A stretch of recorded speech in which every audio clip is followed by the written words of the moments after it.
প্ৰতি মাহত আমি ২,৫০০ টকা কৰি এবছৰৰ বাবে আমি লাভ কৰিম। এই টকাটো কিয় দিয়া হৈছে? যাতে আপোনালোকে ইণ্টাৰভিউত এপিয়াৰ কৰিব পাৰে, ইণ্টাৰভিউৰ বাবে নিজক প্ৰস্তুত কৰিব পাৰে, আৰু দেউতা মাৰ পৰা যাতে আমি অন্ততঃ এটা বছৰলৈ টকা পইচা বিচাৰিব নালাগে। ছাত্ৰ ছাত্ৰীসকলৰ বাবে আমাৰ দুটা আঁচনি। এটা হ'ল বিনামূলীয়া নামভৰ্তি।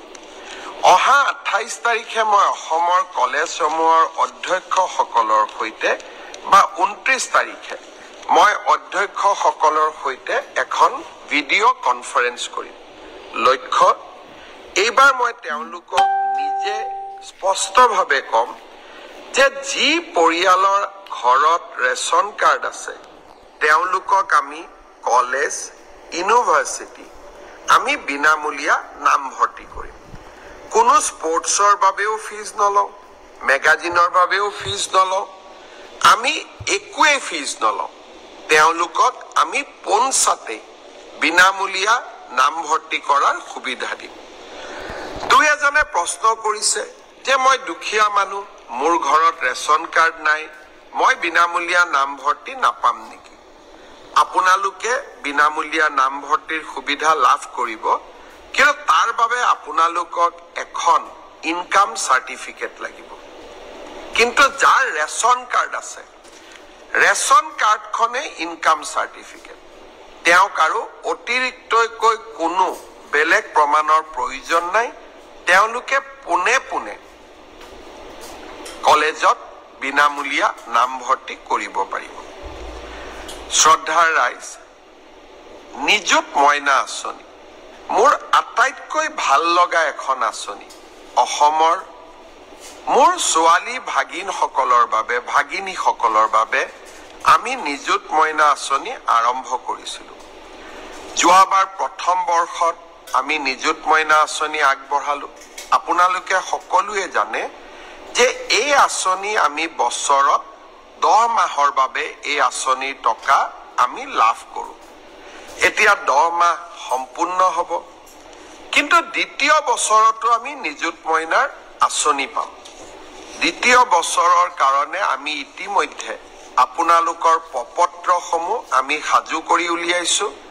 কলেজৰ অধ্যক্ষসকলে আপোনালোকক প্ৰপত্ৰ যোগান ধৰিব। যিসকলে দ্বিতীয় বছৰতো ষ্টাডি কণ্টিনিউ কৰিব খোজে, ড্ৰপ আউট নকৰে, তেওঁলোকক আমি নিযুত মইনা আঁচনি নিৰন্তৰভাৱে আমি দ্বিতীয় বছৰৰ বাবেও যোগান ধৰিম।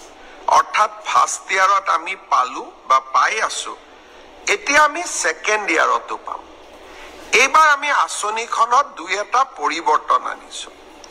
চৰকাৰী মহাবিদ্যালয় বা বিশ্ববিদ্যালয় যিসকলে সেলফ ফাইনেন্সিং কোৰ্সত পঢ়ি আছে তেওঁলোকেও এইবাৰ নিযুত মইনা পাব। যোৱাবাৰ মোক বহুত ছোৱালীয়ে লিখিছিল যে মামা আমি নিযুত মইনা পোৱা নাই। পিছত মই খবৰ কৰি গম পাইছিলোঁ যে তেওঁলোকে চৰকাৰী কলেজতে পঢ়ে, প্ৰাদেশিকৃত কলেজত পঢ়ে, পঢ়ে। তাৰ বাবে যোৱাবাৰ আমি নিযুত মইনা দিয়া নাছিলোঁ, কিন্তু এইবাৰ আমি সেলফ ফাইনেন্সিং স্কিমত পঢ়া সকলকো আমি নিযুত মইনা আঁচনি দিম।